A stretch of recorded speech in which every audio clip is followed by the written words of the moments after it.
Assalamualaikum warahmatullahi wabarakatuh. Pada pertemuan kedua kita pada mata kuliah Digital Ekonomi atau Ekonomi Digital ini, kita akan membahas tentang revolusi industri. Apa itu yang disebut sebagai revolusi industri?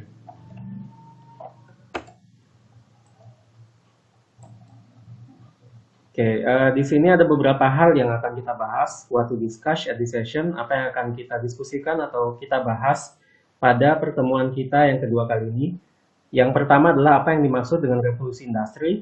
Nah, di sini akan ada penjelasan tentang definisi dan berbagai hal berkaitan dengan revolusi industri itu sendiri. Kemudian yang kedua, bagaimana sejarah revolusi industri, bagaimana sejarahnya. Kemudian yang ketiga, apa saja dampak revolusi industri pada bidang ekonomi dan sosial. Ini dampak revolusi industri secara umum, baik itu positif maupun negatif pada bidang ekonomi dan sosial yang ada di masyarakat, baik itu di Indonesia maupun di seluruh dunia. Kemudian selanjutnya adalah apa saja dampak positif dan negatif revolusi industri bagi Indonesia. Untuk selanjutnya, apa yang dimaksud dengan revolusi industri dan bagaimana sejarahnya. Jadi pertama kita lihat dulu definisi dari revolusi industri ini. Revolusi industri adalah perubahan secara besar-besaran di bidang pertanian, manufaktur, pertambangan, transportasi, dan teknologi dari tenaga manusia atau hewan menjadi pemanfaatan mesin-mesin industri. Shifting from human workforce to machine workforce. Jadi yang disebut sebagai revolusi industri ini adalah perubahan dalam cara memproduksi suatu barang yang dilakukan oleh manusia, di mana sebelumnya menggunakan tenaga manusia dan saat ini sudah menggunakan mesin-mesin, sudah menggunakan bantuan dari mesin-mesin industri yang telah ditemukan oleh para penemu terdahulu. Jadi di situ ketika ada penemuan terdahulu dan itu digunakan untuk memproduksi barang-barang, baik itu dari sektor pertanian, kemudian ada juga manufaktur, pertambangan, transportasi, dan teknologi. Nah, di situ disebut sebagai revolusi industri. Revolusi industri yang pertama adalah revolusi industri 1.0. Kemudian selanjutnya, revolusi industri memiliki dampak yang mendalam terhadap kondisi sosial, ekonomi, dan budaya di Indonesia. Sudah tentu ketika ada revolusi industri, maka akan memiliki dampak. Dampaknya terhadap bagaimana cara manusia atau bagaimana cara suatu komunitas yang membentuk suatu kelompok usaha untuk memproduksi barang, maka itu adalah salah satu dari dampak adanya revolusi industri. Kemudian revolusi industri dimulai dari United Kingdom dan menyebar ke seluruh Eropa, Amerika, Jepang, dan akhirnya seluruh dunia. Jadi di sini mengapa pertama kali revolusi industri itu dimulai dari United Kingdom? Karena memang dari United Kingdom ini memang ada banyak penemuan-penemuan yang ditemukan oleh para ilmuwan-ilmuwan yang berasal dari United Kingdom. United Kingdom ini meliputi daerah Inggris, kemudian daerah Irlandia Utara, dan Skotlandia. Jadi yang disebut sebagai United Kingdom bukan hanya Inggris saja, namun dari 3 kerajaan, kumpulan dari 3 kerajaan tersebut. Kemudian pemicu awal berkembangnya revolusi industri adalah penemuan mesin uap oleh James Watt pada tahun 1796. Oleh karenanya James Watt ini disebut sebagai bapak revolusi industri karena revolusi industri dimulai ketika adanya penemuan mesin uap oleh James Watt tersebut. Kemudian United Kingdom dianggap sebagai pelopor adanya revolusi industri karena yang pertama, kaya akan bahan-bahan tambang. Kemudian penghasil wool yang digunakan untuk industri tekstil. Kemudian letak Inggris yang strategis pada lalu lintas perdagangan Eropa-Amerika menjadikan Inggris kaya akan kegiatan perdagangan.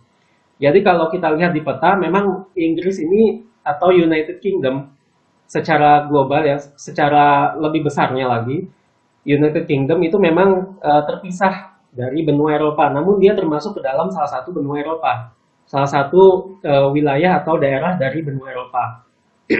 Nah, di sini paling banyak atau bisa disebut lalu lintas perdagangan dari Eropa ke Amerika itu paling banyak terjadi di Inggris. Kemudian memiliki modal yang cukup untuk mengembangkan industri karena memang disupport atau didukung oleh pemerintahnya pada saat revolusi industri 1.0. Kemudian selanjutnya dukungan pemerintah dan banyaknya penemuan-penemuan baru yang membantu dalam upaya revolusi industri. Jadi seperti yang sudah saya sebutkan sebelumnya, banyaknya penemuan-penemuan baru yang ada di Inggris itu menjadi salah satu pemicu atau penyebab adanya revolusi industri 1.0 dan hingga sekarang menjadi revolusi industri 4.0 dan sepertinya akan menuju ke revolusi industri 5.0. Kemudian revolusi industri ditandai dengan adanya penemuan-penemuan baru yang menunjang aktivitas industri. Nah, di sini ada beberapa penemu yang menjadi salah satu penemu awal pada revolusi industri 1.0. Yang pertama ada Abraham Darby, itu menemukan batu bara untuk melelehkan besi. Kemudian ada James Watt, tadi James Watt ya sebelumnya. Ini menemukan mesin uap. Kemudian Alexander Volta ini menemukan aliran listrik yang hingga saat ini benar-benar kita butuhkan aliran listrik ini untuk menyalakan atau mengoperasionalkan mesin-mesin atau barang-barang elektronik. Kemudian ada juga Nicholas Cugot, ini menemukan mobil dengan tenaga mesin uap. Ini yang pertama, mobil yang pertama dengan tenaga mesin uap. Kemudian Symington, ini menemukan kapal api. Nah, untuk yang mobil dengan tenaga mesin uap dan kapal api, ini salah satu revolusi industri di bidang transportasi ya. Oke, kemudian selanjutnya the Fourth Industrial Revolution. Jadi di sini ada 4 tahapan atau 4 jenis dari revolusi industri ini sendiri. Yang pertama adalah industri 1.0, kemudian industri 2.0, kemudian industri 3.0, kemudian yang terakhir atau hingga saat ini itu adalah industri 4.0. Jadi ketika industri 1.0 itu ditemukan alat-alat yang mendukung atau mesin-mesin yang mendukung produktivitas dari industri, namun itu masih dalam bentuk yang sangat sederhana dan dioperasionalkan secara manual oleh tenaga manusia. Kemudian yang kedua, industri 2.0, mass production, assembly line, electrical energy. Jadi ketika industri 2.0 ini sudah ditemukan aliran listrik yang membantu untuk operasional dari mesin-mesin industri. Nah, jadi ketika industri 1.0 itu menggunakan tenaga manual manusia, sementara ketika industri 2.0 itu sudah menggunakan tenaga listrik, kemudian juga diproduksi secara massal, kemudian mesinnya juga sudah lebih bagus. Jadi mesinnya ini memang ditujukan untuk melakukan produksi secara massal. Namun masih menggunakan tenaga manusia untuk membantu ketika mesin-mesin ini akan melakukan produksi dalam jumlah yang massal. Kemudian selanjutnya industri 3.0. Di sini automation, computers, and electronics. Jadi di sini ada tahapan atau ada perkembangan dari industri 2.0, yaitu menggunakan tenaga komputer atau kecerdasan artificial intelligence atau kecerdasan buatan dari komputer untuk melakukan produksi pada suatu industri. Dan di sini juga sudah dilakukan secara otomatis. Atau bisa dibilang memang masih ada tenaga manusia yang digunakan, namun masih sudah sangat minim. Kemudian selanjutnya industri 4.0, di sini cyber physical systems, Internet of Things, dan networks.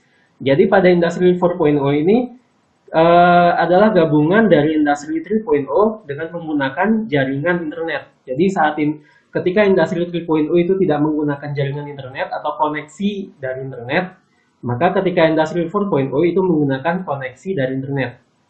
Adanya di sini kita bisa lihat ya, di sini ada tulisan Internet of Things. Jadi di situ menggunakan internet atau koneksi internet yang dapat dihubungkan dengan mesin-mesin industri agar mesin-mesin industri tersebut melakukan produksi atau memproduksi barang-barang secara massal dan secara otomatis.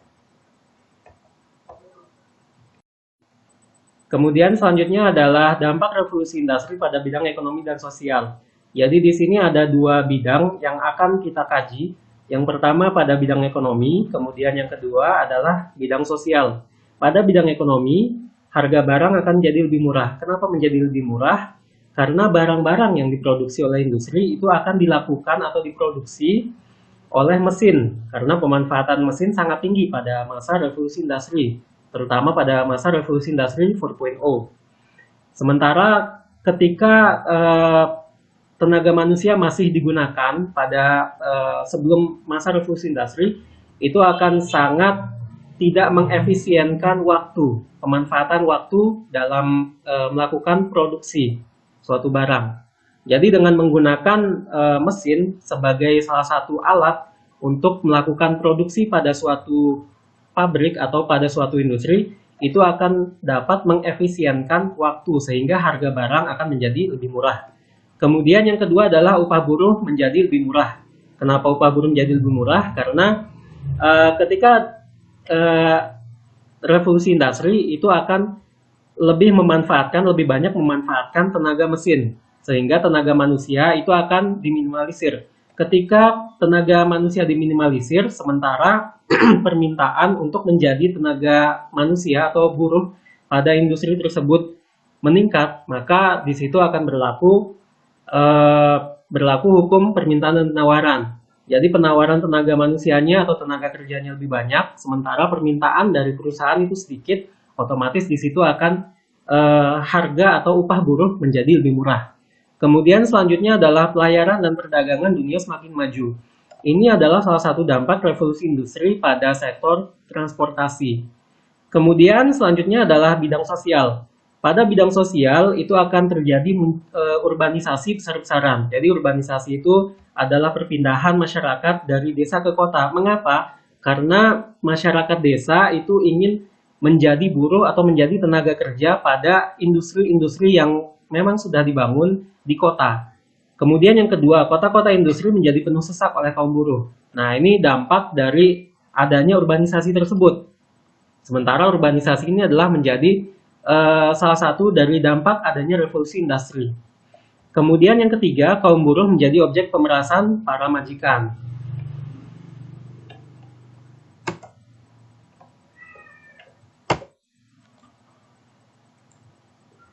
Kemudian untuk dampak revolusi industri bagi Indonesia, ada dua hal yang akan kita bahas di sini.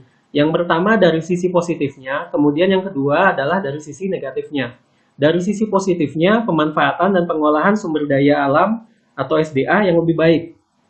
Jadi dengan adanya revolusi industri ini akan memungkinkan masyarakat Indonesia ataupun masyarakat dunia atau investor yang dari luar negeri ingin melakukan penanaman modal ke dalam negeri untuk mengeksplorasi sumber daya alam yang ada di Indonesia, kemudian akan dimanfaatkan, akan diolah, akan diproduksi menjadi barang-barang yang dapat diperjualbelikan di tengah masyarakat.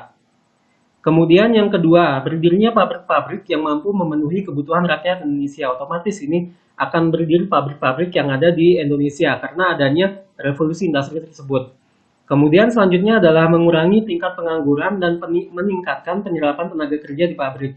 Jadi dengan adanya industri-industri atau pabrik-pabrik yang telah berdiri di Indonesia sebagai akibat atau sebagai dampak dari adanya revolusi industri, maka di sini akan menciptakan menciptakan lapangan kerja yang dapat menjadi salah satu sumber penghasilan bagi masyarakat yang berada di sekitar pabrik atau industri tersebut. Kemudian pembangunan jalur transportasi. Jadi dengan adanya revolusi industri ini, di mana revolusi industri ini sangat menumpukan pemanfaatan teknologi dan pemanfaatan mesin-mesin industri yang telah ditemukan oleh para penemu terdahulu, maka dengan adanya penemuan-penemuan tersebut dapat membantu pemerintah, dalam konteks ini adalah pemerintah Indonesia, untuk melakukan pembangunan jalur transportasi sebagaimana yang kita lihat di berita-berita itu, di berita-berita televisi maupun media sosial, itu di Jakarta sangat digalakkan untuk melakukan pembangunan jalur-jalur transportasi untuk mengurai kemacetan-kemacetan yang memang sudah terjadi di ibu kota. Kemudian selanjutnya adalah dampak negatif dari adanya revolusi industri. Jadi di sini ada dua hal yang akan kita sorot. Yang pertama adalah perusahaan kecil seperti UMKM akan gulung tikar. Hal ini dikarenakan adanya kompetitor baru, yaitu perusahaan-perusahaan atau industri-industri yang menggunakan mesin dalam memproduksi barang-barang yang sama seperti UMKM, sehingga harga barang pada perusahaan-perusahaan atau industri-industri tersebut tentunya lebih murah karena perusahaan tersebut melakukan efisiensi, baik itu efisiensi pada tenaga kerja karena menggunakan mesin maupun efisiensi pada waktu yang diperlukan untuk melakukan produksi terhadap barang tersebut.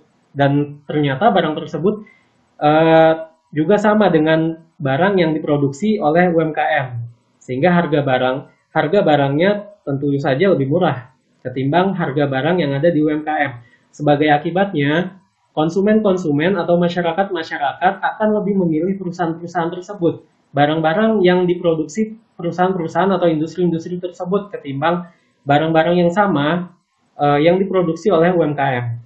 Kemudian selanjutnya adalah tingkat kriminalitas yang meningkat sebagai akibat dari upah buruh yang murah.